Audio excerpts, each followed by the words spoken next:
Hello, thank you very much for coming to the NPA Scottish Members Forum. We've had quite a few of these events, very much following on from the forums we used to hold when we had most of the day to do some chat and looking into matters in Scottish practice. So we'll try and condense today's into an hour on the community pharmacy COVID vaccination services beginning to develop in local NHS boards. So thank you again for sparing some time out of your day. We really appreciate it.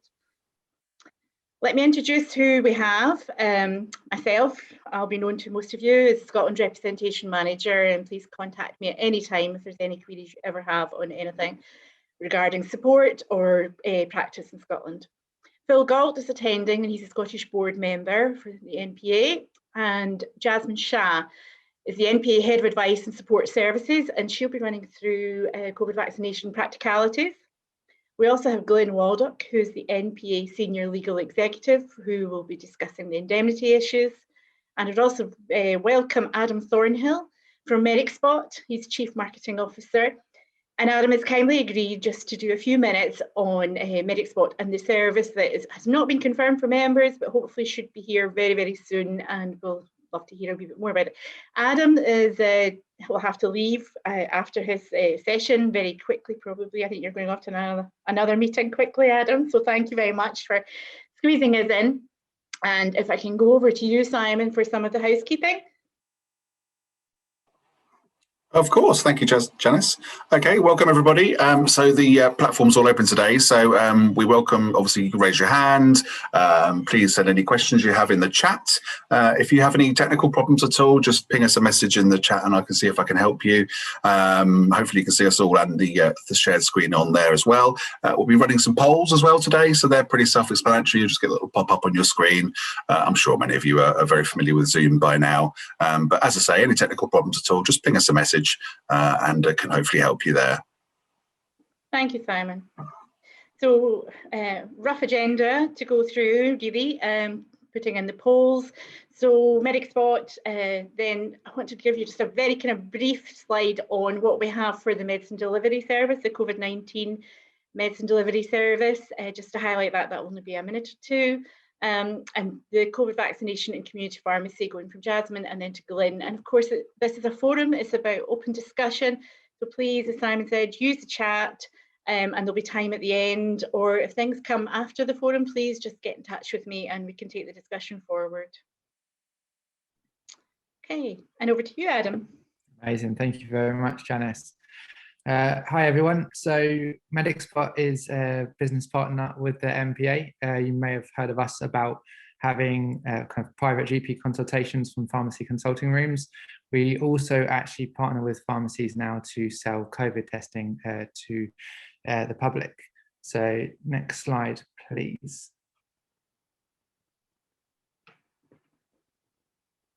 Perfect.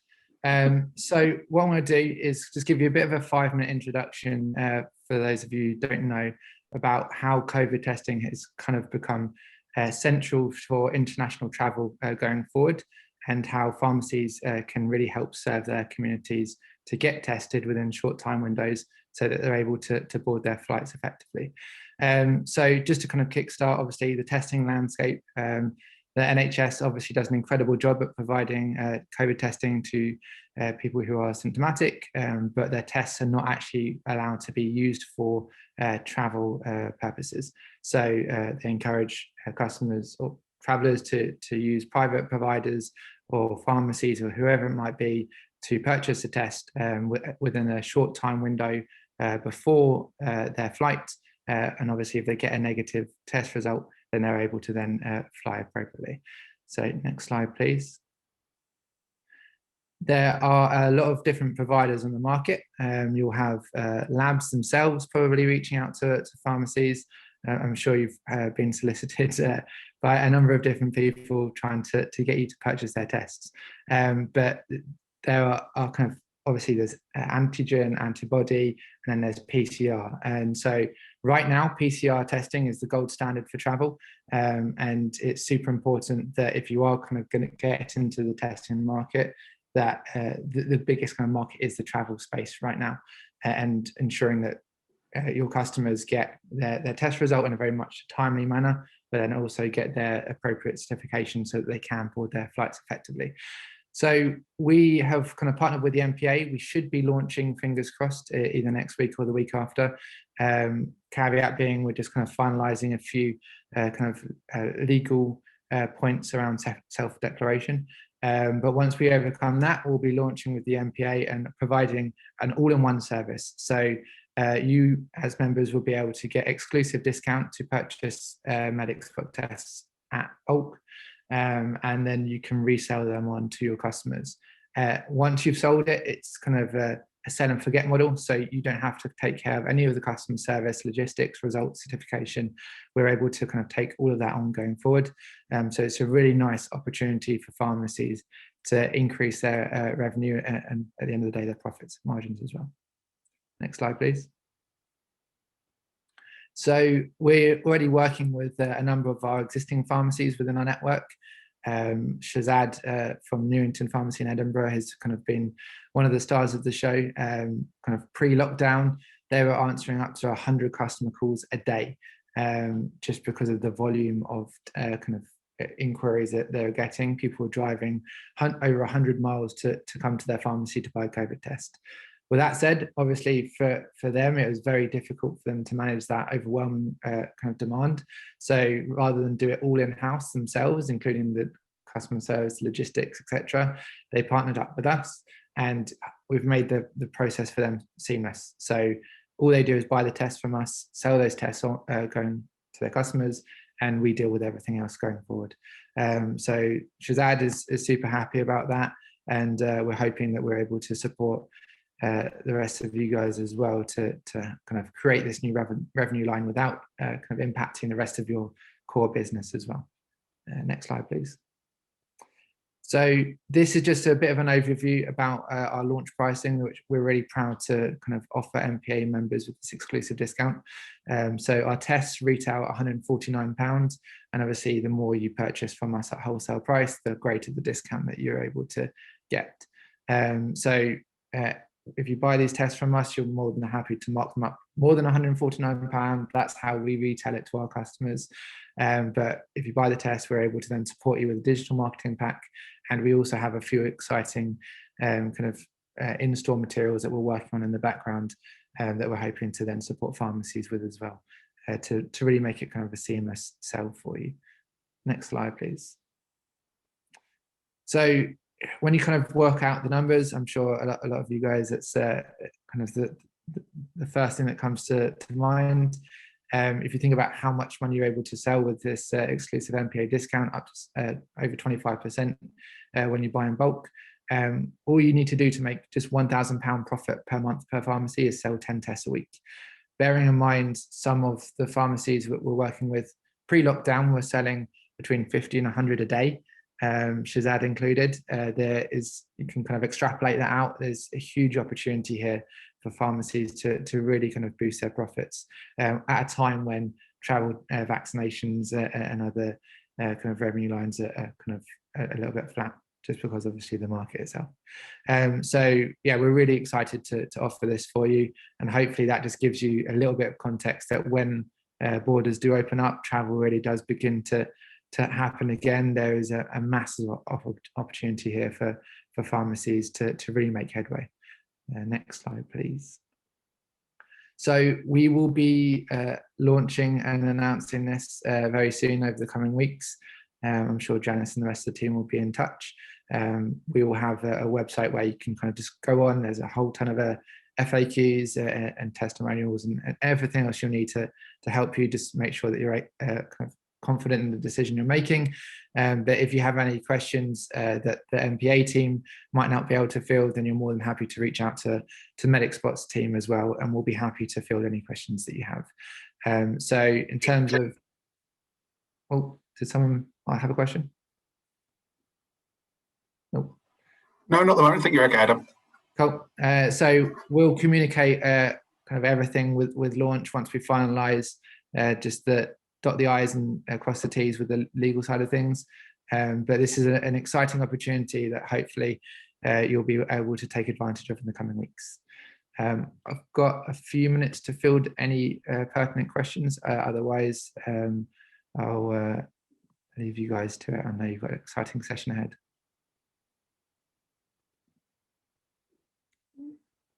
Thank you very much, Adam. That's really helpful. Details, when it's launched, will come out on the weekly email, the Scottish weekly email that comes out on a Wednesday afternoon. And if anybody has any questions at all, they can come back to me and I'll make sure that we get them responded to either by the NPA team or yourself, Adam. Amazing, thank you. I appreciate everyone's time. Thank you, Adam. Bye. So I just wanted just a quick word on the medicine delivery service, the NHS medicine delivery service. It's out for the COVID-19. At the moment, I'm having lots of conversations with members, considering how to increase their efficiencies with their deliveries, how to manage the service, the reporting and the claiming. So just to let you know, I don't know if you've seen or not, but please have a look at the NPA standard operating procedure for the service, which the service level agreement says that you should have a standard operating procedure. We've also done a generic COVID-19 poster encouraging patients to nominate people if they feel that they need a delivery. Pro-delivery manager, and although there's a lot of members in Scotland are using Pro-delivery manager and have been for some time, and they're looking now to see actually how can Pro-delivery manager support the service even more and help with the management of the increased deliveries. So we've been working closely with Pro-delivery manager, and there will be some specific content for the Scottish service that will be built into the Pro-delivery manager. And it will include some information, including blogs and some support with the tagging of the different, the two classes of deliveries. So I've put some links there, and of course, as usual, I'll send out the slides and it'll be available on the website. We do also have a Scotland-specific NPA COVID page, which any new resources or any must-reads are going on that page. So I'd like to highlight that to you as well. Great, Jasmine, can I hand over to you? Or in fact, Simon, did we have a wee poll in the medicine deliveries? We do indeed, yes. Jasmine, sorry. No worries. Okay, thanks, Janice. Okay, hopefully the audience can now see our poll. So pretty self-explanatory. So in your pharmacy, do you expect the new COVID-19 community pharmacy NHS medicine delivery service to increase the amount of prescription deliveries you do? So not at all, slightly, significantly, or hugely. So just please, choose your option.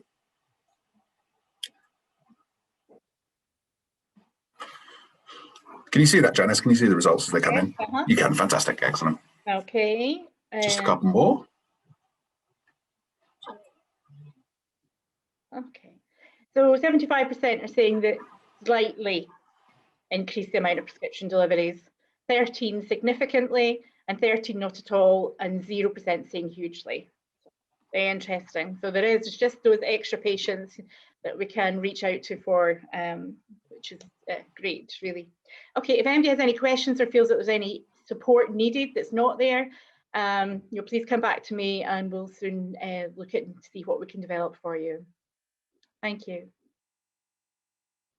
Okay, Jasmine, thank you. Sorry for that. Can I minimize that? There we are. Okay. So thanks, Janice. Hi, good afternoon, everyone. And if we can have the next couple of slides, I think.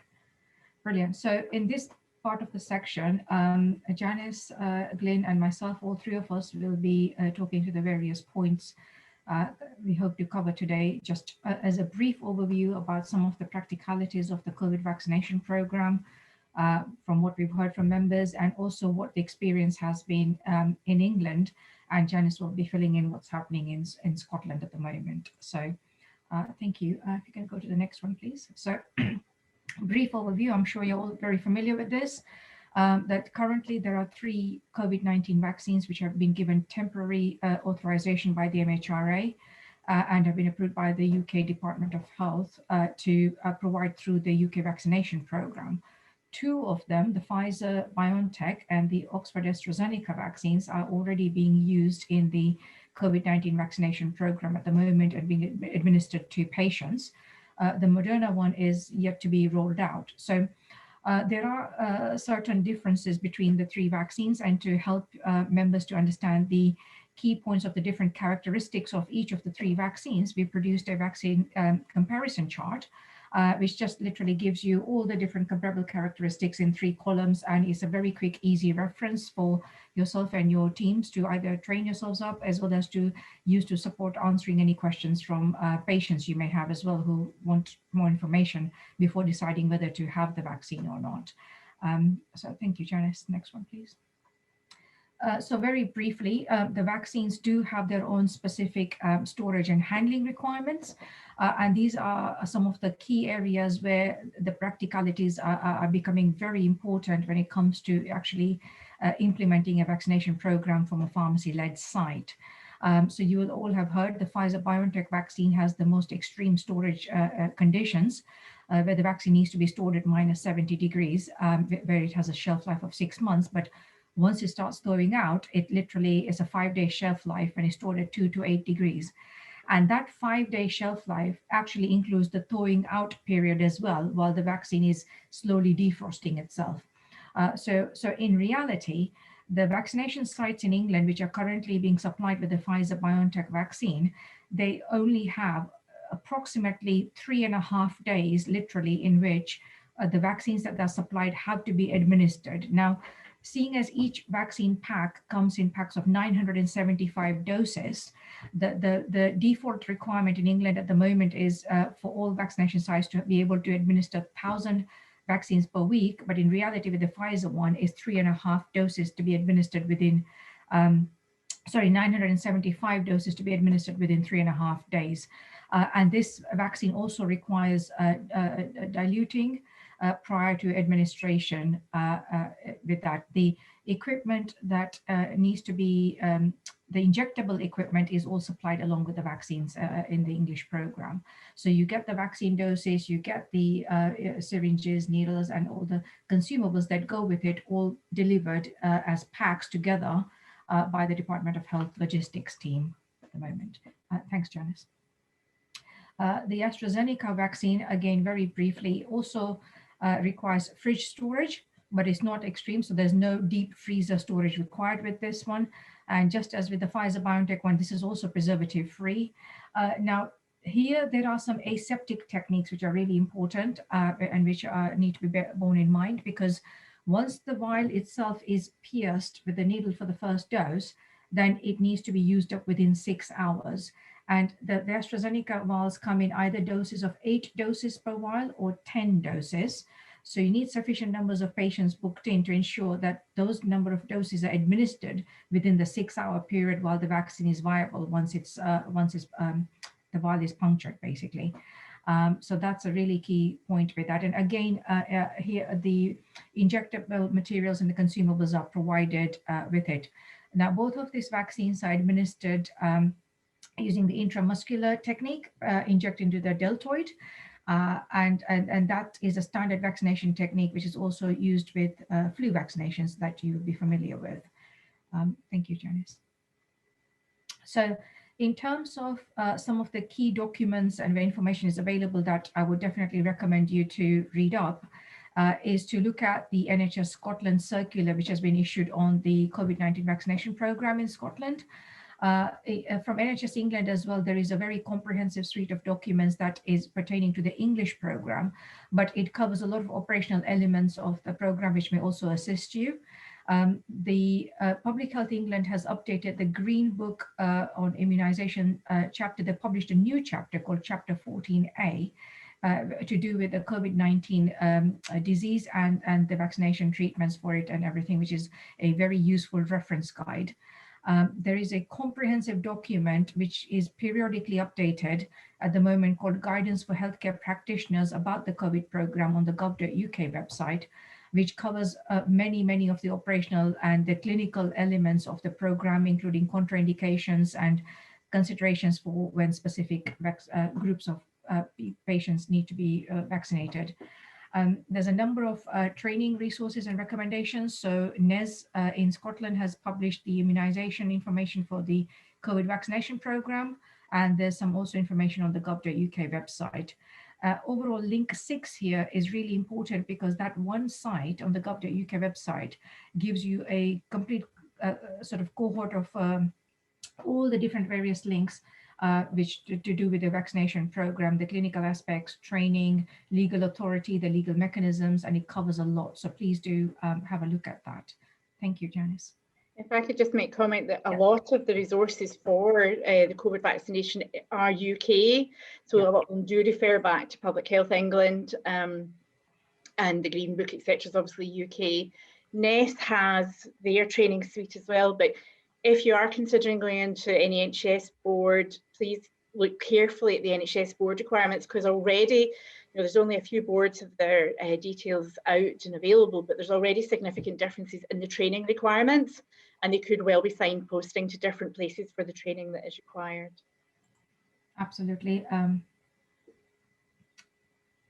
Oh, what happened there? No, that's great. Second again. No, as we are on the eligibility screen. Right, there we go. Thank you. So one of the key things that a lot of patients are obviously quite rightly asking is the eligibility criteria. So the Joint Committee on Vaccination Immunization, JCVI, has issued their guidance on what they recommend as being the priority groups for coronavirus vaccination. This was initially issued as a draft list in November, which has now been updated on 30th of December to the final list, which includes 9 key priority groups, which are 9 cohorts essentially, in order of priority for COVID-19 vaccination. And that is being used to guide the deployment of the COVID-19 vaccination program. So in England currently, the priority up to the 15th of February is to vaccinate the first 4 cohorts, and before vaccination moves on to the cohorts 5 onwards after that. And community pharmacy staff as frontline healthcare providers are also eligible for vaccination in Scotland and in England. So again, Janice, would I be right in saying that each of the health boards will issue guidance on how pharmacy staff can access the vaccinations, because obviously they will not fall into those priority cohorts, obviously. Yes, I think they've been quite well publicised out to contractors across the country. If MD feels that they're missing out that information, or there's staff that are keen, if you have a look at your local board pages, they should be giving advice. If not, come back to me. Perfect, thank you. So just in terms of the supply for COVID-19 vaccines, so throughout the United Kingdom, the availability of the COVID-19 vaccination is only going to be through the government NHS Department of Health route. And I mentioned this point in red here, that there is no private element to this, because there have been some questions raised by certain patients who approached pharmacists saying, can you administer this vaccine to me privately? And whether a private PGD is available. And the short answer is no. In fact, there is no private element to this service at all, and anyone doing so privately would be in breach of UK legislation. So just wanted to make that clear. In terms of the supply chain, excuse me, the vaccines themselves, as well as the equipment that goes with it to inject it, and the consumables, they're all being supplied in England through what's called the supply inventory list. And specific supply chain routes have been set up by the Department of Health in terms of the logistics of delivering the equipment, vaccines, and consumables to the specific vaccination sites. So this supply inventory list in England actually includes a very long list of items and equipment that the sites which are being set up as specific COVID sites, vaccination sites, can actually order to help set up the sites as well. Janice, I'm not sure if this is going to be similar in Scotland in terms of the type of equipment and other items that will be available through the inventory list.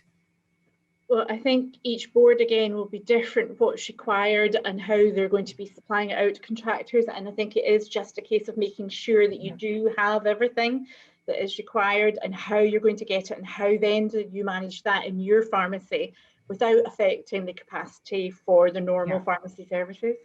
And Janice, I think this is where the difference is, because some of the sites which have been set up in England so far have been very, very large mass vaccination sites, where they are not located in any existing pharmacy premises or a GP premises or even a hospital. Some of them, as you know, have been set up in things like places like community halls, football stadiums, etc. So these sites have literally been set up from scratch. So some of the equipment that's being supplied, and this is all free of charge, by the way, this is all being supplied free of charge by the Department of Health, have included things like even computing equipment as well as other equipment that is necessary to manage this service. So as Janice has said, I think each health board will hopefully be giving out the information in terms of how the setup will work. If this is being deployed through a community pharmacy setting on a smaller scale, where you're not expected to deliver 1,000 or 5,000 jabs a week, but on a much smaller scale, then it may very well be a different process. So as part of that process, in England, definitely, there have been standard operating procedures have been set up in terms of how the vaccines can be ordered. Now, the way the vaccines are deployed at the moment is very much through a push model as opposed to a pull down. So it's very much sites will be allocated specific numbers of vaccine doses, basically. And because of, I guess, vaccine supply and the operational logistics of everything, that supply can vary from week to week even as well. But usually the sites are able to work very closely with the local NHS regional teams in terms of their how many vaccines they've already administered, what the requirements are for the forthcoming weeks, etc. And the sites have an opportunity to accept or decline the supply depending on how much they have, plus how many patients they have booked in. And obviously, NHS Scotland boards may potentially set up different systems in each area. So it's very much going to be working with the health boards in terms of how the supply chain will work in your specific area. Is that right, Janice? Yes, yeah. So brilliant, thank you. Next one, please. Now, in terms of pharmacy-led vaccination sites, and I call them pharmacy-led because the way it's worked out in England at the moment is a lot of, because the requirement is 1,000 vaccines a week as a minimum, not many pharmacies have that type of space to put that throughput through in a week. So many of the pharmacy contractors have actually set up sites in what are associated premises, i.e. in external premises, which are large enough to help manage that many patients. So, however, regardless of where the site is, whether it's on a pharmacy premises or an associated premises, there are certain key criteria which have to be met by all of this. And these are more to do with the assurance and the governance.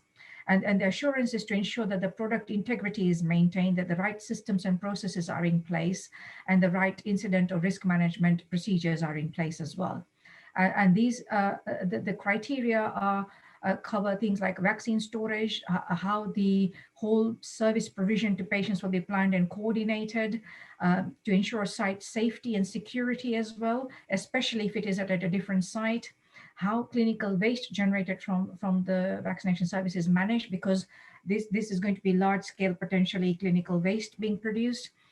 But sufficient space, more than anything, space for storing the necessary amount of vaccines, equipment, consumables, as well as managing patients' flow, having sufficient workforce, i.e. vaccinator workforce available, which allows you to provide this service, as well as to manage the safe staffing level for existing pharmacy services you'll be providing, how patient experience will be managed, in terms of getting patients coming in, checking their information, getting them vaccinated, any post-observation period is required, as well as giving information for the next dose appointment, etc.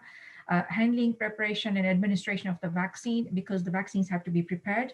Unlike the flu vaccine, which comes in nicely prepared pre-filled syringes, these vaccines don't. They come in vials. One of them requires dilution. The others need the right dose to be drawn up and prepared and vaccinated immediately, and things like that. So all of that needs thinking through, and the space for it, and how everything will flow from a clinical perspective, from the clinician's perspective, as well as from the patient perspective. The aftercare, the data collecting and reporting requirements as well, which are contemporaneous in the English program. So in England, as we've said, there's a requirement at the moment to be able to administer a minimum of 1,000 doses a week. NHS Scotland boards may very well have different requirements as to the quantities. They might not be such large quantities. Am I right in thinking that, Janice? what we've discussed? Yes, not normally such large quantities, but obviously you need to minimise waste. So you need to account for actually how many patients will be coming in, and then how will those patients be, taken to that appointment? Is there access to the NHS, local NHS booking systems for patients? Because these patients are called to vaccination. It's not a case you see you're doing vaccination and then they come to you asking for it. They are called by the NHS to go and attend to you. We have members that are volunteering for the mass vaccination sites, and we're looking closely at the contracts involved with them and what is required there. We have members that are interested in providing large-scale vaccination sites and feel that it's appropriate that they can do that. And then there's a lot of members that are being approached by the board. Can you do so many of these vaccines? We really need pharmacy to help. Can you support this? They've been asked to commit to be looking at it and considering it. So this is the type of things they should be looking at in that consideration. And already we've had boards coming back and saying, right, I know you agreed you in principle, but could you possibly do? And then we're talking maybe about hundreds, till the end of March, etc. So I think it's a moving game from each of the boards, and it's a case of just being vigilant to what is getting asked of you. Brilliant. Thank you, Janice. Next one, please. So this just summarizes what we've already mentioned, that the vaccines, consumables, and the PPE as well in the English program are being centrally supplied. The vaccine ordering process is quite fluid at the moment. As we said, it's a push system, and it may potentially change to a pull system. We don't know in the future. It all depends on vaccine supply available to the government. And the linked consumables are the important thing, because without these, you can't actually administer the vaccine doses. So this is all part of the English program at the moment. And again, it will be a matter of what happens for each of the health boards in Scotland and how this is organized, I guess, which is a watch this space kind of thing at the minute. Yes, it's looking at whether there will be additional PPE for this service, provided in the service level agreement, or if not, if you're still accessing PPE through our normal channels, is the way you're doing that, suitable to manage the increase from doing this service? You might have to up your backstock as such, because obviously that delivery turnaround, etc. So it's just something to consider again. Yep, thank you. Next one, please. So just in terms of the payment, so it's £12.58 per dose administered, and that's the same fee in England and in Scotland. The vaccines which are currently being deployed, the Pfizer, BioNTech, and the Astrazeneca, they require 2 doses, as you know, between 3 to 12 weeks apart. And in England, it's been moved to so that most of the second doses are being given at 12 weeks now. So it's a total of £25.16 for the 2 doses. Now, in Scotland, I believe there's going to be a potential sessional rate as well of £231, depending on local arrangements, which will be paid in addition to the doses, isn't it, Janice, the vaccine payments? The sessional rate is very often if you are being contracted by the board to participate in one of their other non-community pharmacy sites. Right, okay. And the pharmacist may be taking an additional leadership role, so there'll be locally negotiated additional fees for that. So, but for the vaccination clinics, it's a vaccine fee, the £12.58. Yeah. And thank you, Janice. And on top of that, obviously, the vaccines which are administered will all need to be recorded on the appropriate recording systems, which will be how the claims are processed, essentially. So in England, they're used through their usual claim processing system, and this is where it comes to making contemporaneous records, because the records will include not just the vaccine administered, but other records as required by the PGD and the national protocol, which we'll come to in a minute as well. Thanks, Janice. Next one, please. So at the moment in the English program, NHS England has developed a whole suite of supporting documents in addition to the local enhanced service agreement to support the delivery of this service. And it includes detailed clinical guidance, operational guidance, the standard operating procedures that are needed on site, and a lot of additional FAQs and things as well, as more and more questions are coming out of this program once it's been deployed. The key documents, however, are also the PGD itself and the national protocol, which we'll talk about in a little bit more detail in a minute as well. And there is also patient-facing material being produced by Public Health England, and NHS Scotland will be producing on pre and post-vaccination material for directed at patients to help support them through the process as well in that case. Thanks, Janice. Okay, just a, Oh, sorry. Yeah. I'm going to be commenting there about, there could well be differences in what each NHS board is providing, and I think the boards are pushing forward at different rates to try and get agreement to and scope of a service out there, and to see if there is capacity within their networks. So one board that is quite ahead of the other boards, as far as I'm aware, there is no standard operating procedure coming out to contractors for that. So if there is gaps, please highlight them to us, and we can organise to make sure that you have everything that you need. So I know standard operating procedure is something that I'll be looking for very shortly. So on that note, just to mention, Janice, that all these documents that have been issued by NHS England, including the standard operating procedure, which is issued by NHS England, they're all also continuing to be updated while in use as well. So I think there's something to bear in mind, because as things are changing, they're constantly updating them as well centrally. And there might be something to consider, because a lot of it is again linked to the vaccine supply and how once the program was deployed and other things come to light, they are continuing to improve upon it, basically. So very briefly talk about the legal authority. Now, members who have provided the flu service for many years under PGDs will be very familiar with how patient group directions work. And one of the legal mechanisms through which the COVID vaccination can be provided is through the use of a PGD. So in England, a national PGD has been issued for the COVID vaccination, which is used across the board in all types of settings, pharmacy settings, as well as nurse-led and everything else, basically. However, on top of that, the Human Medicines Coronavirus and Influenza Amendment Regulations were introduced in October 2020, and they included an entirely new type of legal mechanism called the National Protocol, which has also been issued now for the Pfizer-BioNTech and Astrazeneca vaccines in England, which also authorizes, gives the legal authority and a legal mechanism through which COVID vaccines can be administered. And notice the wording, it says coronavirus and influenza. So what we are looking at perhaps potentially in the next flu season is the introduction of a national protocol potentially for the flu season as well, but that's, down the line.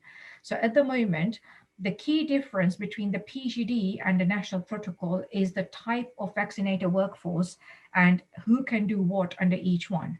So PGD is quite simple. Pharmacists can operate under a PGD, that is it. And the pharmacist themselves has to provide all elements of the PGD themselves. There is no delegation involved under a PGD.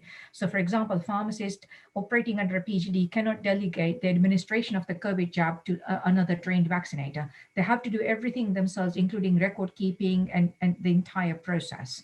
And that's as per status quo, as per has been the process for many years.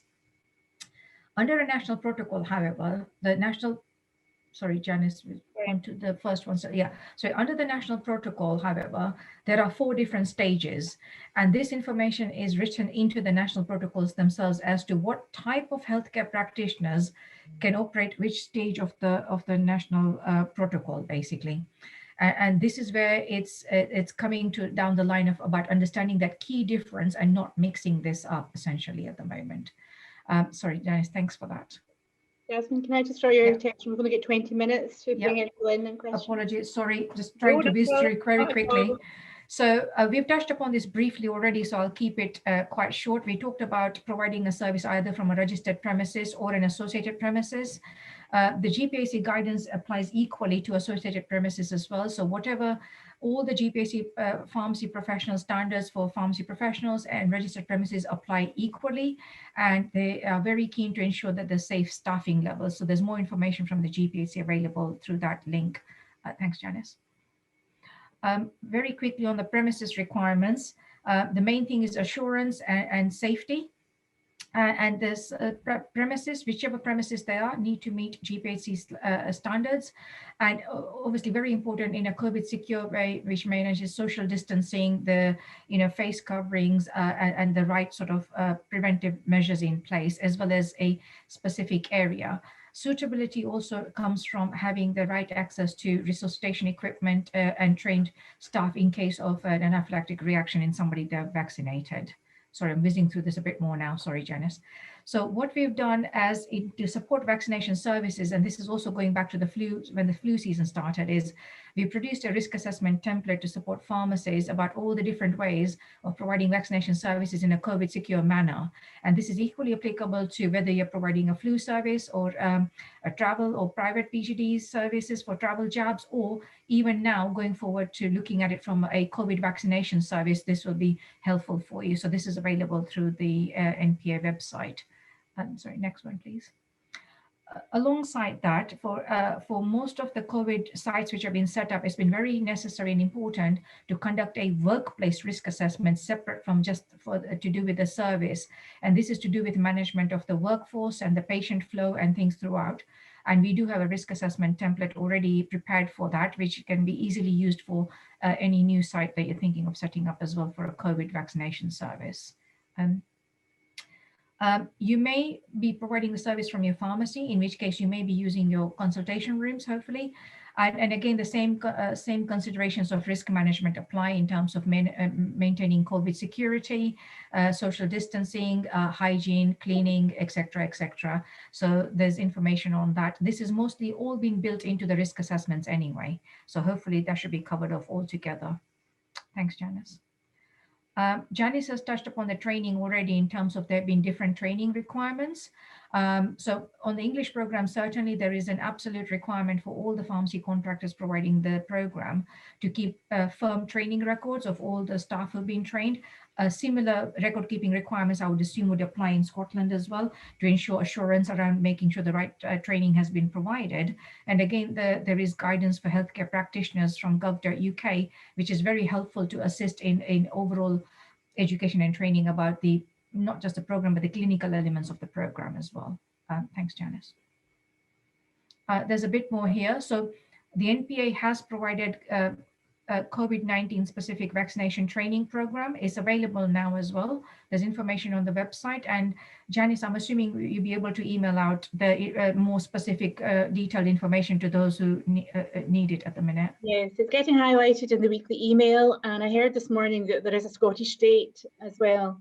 Yeah, very soon, actually. So I will make sure we highlight that. So great. Absolutely. And I think that brings us to okay.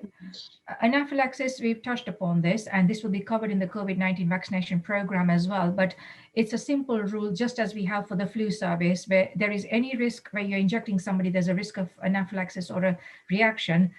There must be adequate facilities for resuscitation and an anaphylaxis pack and suitably trained personnel on hand. And this is particularly important because COVID-19 vaccines are new vaccines, and there might be perhaps slightly more potential for reactions in some cases. So it's just to manage it properly, really. And to assist in adrenaline administration, because in case you don't have auto injectors ready to hand, we have produced a SOP to draw up the right amounts of adrenaline. Sorry, next one, Janice, please, which covers the SOP, I believe, which might be helpful to have in the pharmacy for all types of vaccination services anyway. And that should bring us to indemnity now, I think. Oh, crike. I think I'm missing a couple of things, but this is just about consent, and this will be built into any service that is put forward by the health boards as well, I'm sure, about getting the right consent from patients before administering the COVID vaccine to them. And that should be standard for all services again. Thank you, Jasmine. Jasmine, I'll send out the slides, so the links will be there. And if there's any slides that have been missed and any queries, please come back to me. And if I could hand on to Glenn, that would be absolutely great. Yes. Thank you. I think that's the number. Oh no. Go on. Yes, Glenn. Here we are. Oh, well, good afternoon, everybody. Bit more. I shall now touch on the professional indemnity side of things. Sorry, Janice, could we? Sorry to interrupt, Glenn, but I think the slide we are looking at, we need to look at slide 40, I think. That's it. That's the one. Thank you. Sorry, Glenn, carry on. Okay, thank you very much. Yes, I should deal, and I anticipate being able to deal with this fairly swiftly. The professional indemnity side of COVID vaccination and the cover for the clinical negligence aspects. I suppose I should preempt really what I'm about to say by saying to everybody, when you know what it is your various boards want you to do or would like you to do, please do get in touch, because there seem to be at the moment so many sort of different vagaries that really we as we have done with members in England, we've said to them, let us know when you have when you've been awarded a designated contract or it's similar. Please send that to us, and then we'll help and guide you through the insurance aspects, which can be something of a nightmare. So the basic premise in England is that the NHS have said that they will cover the clinical negligence side of COVID vaccine administration, and that's for all those who are sort of participating in the program. That remains the position until the end of June. I know in Scotland there's been no such pronouncements as yet, but I believe that the CPS are meeting tomorrow actually to try and determine whether there is like to be if you like, a common thread or theme. At the moment, I think the various health boards are obviously doing their own thing on that side of it. And from the MPA insurance perspective, we're not covering at the moment the clinical negligence side of COVID vaccine administration. So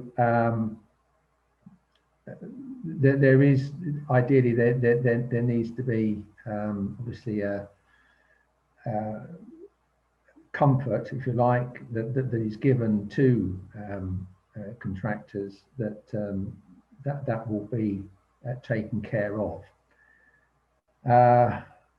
So that really is the position. There are ongoing discussions between the pharmacy insurers and the NHS because the position needs to be resolved. As I say, after June this year in England, then nobody knows quite what's to happen. And on the other side of things, with mass vaccination centres as well, where vaccinations are taking place outside the registered pharmacy premises, then other separate insurance considerations need to be given. So, for instance, if you're vaccinating in your pharmacy premises under the MPA policy that you have with us, which ordinarily covers and still, of course, does the professional indemnity side of things, legal expenses, and public liability, that still applies. But as I say, at the moment, there is no cover for the clinical negligence side of COVID vaccination. So we need to ensure that if there are gaps, that you will be covered if you decide you're going to provide these services. So the message is really, do get in touch once you've been awarded a designated contract or you're going to carry out COVID vaccinations. And I think really that probably is it from my perspective. What we will do once we have details is we'll be able to look at the proposal that you have and advise on the insurance considerations. What I can say is that the indemnity, save for the COVID vaccination piece, will continue to apply, and we will also cover the legal expenses, legal defence side of things, so that irrespective of, whilst we're not providing, if you like, the indemnity for the clinical negligence side of the vaccination, we are providing legal defence, the expenses insurance, so that in the event of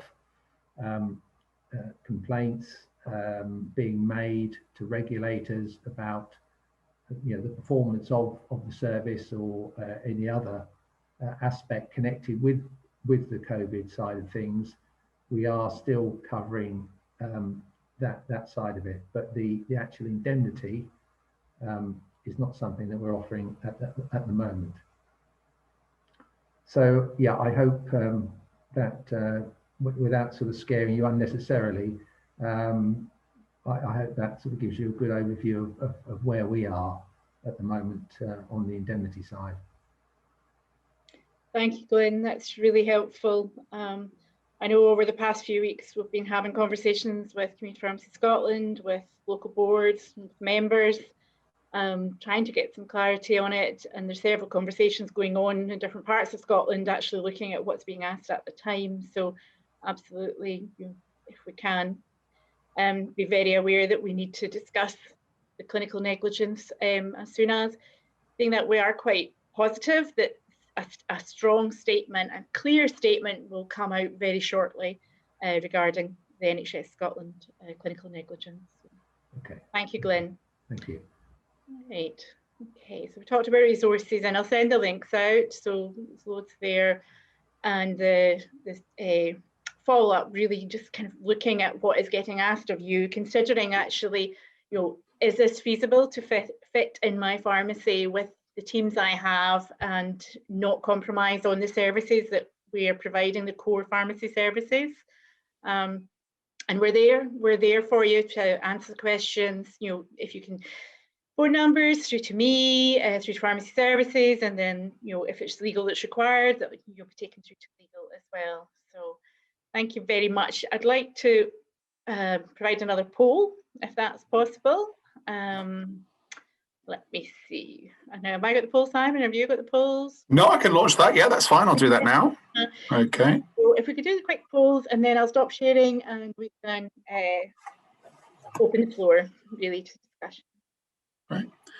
Okay. Yeah. So yeah, where are you in your pharmacy in regards to community pharmacy COVID vaccination service? So yeah, will not consider providing COVID vaccination in the pharmacy. Have been approached by the board and are considering, or have not been approached by the NHS and are considering.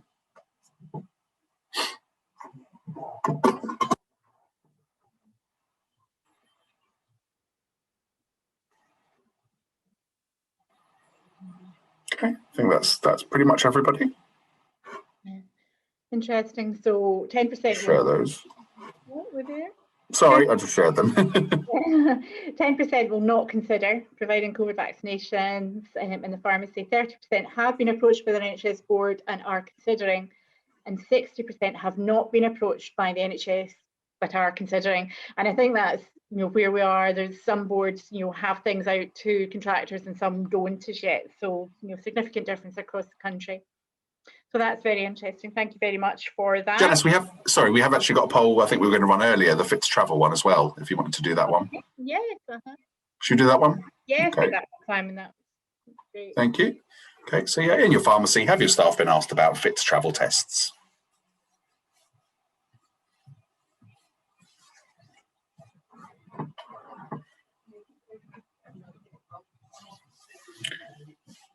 Great, I think that's everybody. So I'll just share that. 40% are being asked often about fit to travel. That's significant numbers there. And it's interesting for us to see, obviously we've had a lot of member queries about, how can we support members with it? And we have been looking very closely at what is there in the market, and MedicSpot, we've looked at very, very thoroughly. So hopefully in the next week or so, there'll be an announcement on that.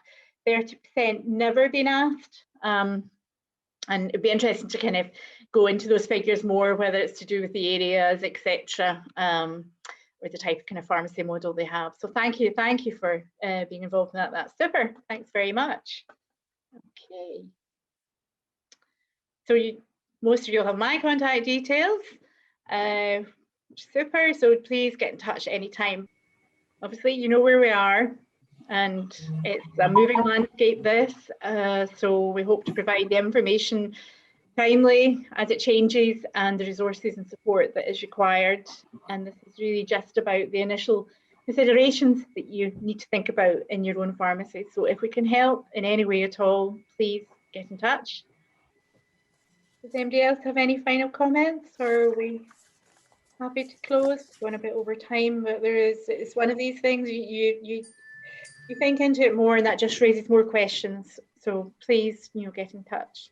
So I'd like to thank Jasmine and Glenn and Simon for supporting, and Adam from Medic Spot, and all of yourselves for kindly participating in this. Taking time out your day. I can understand that's not easy to do.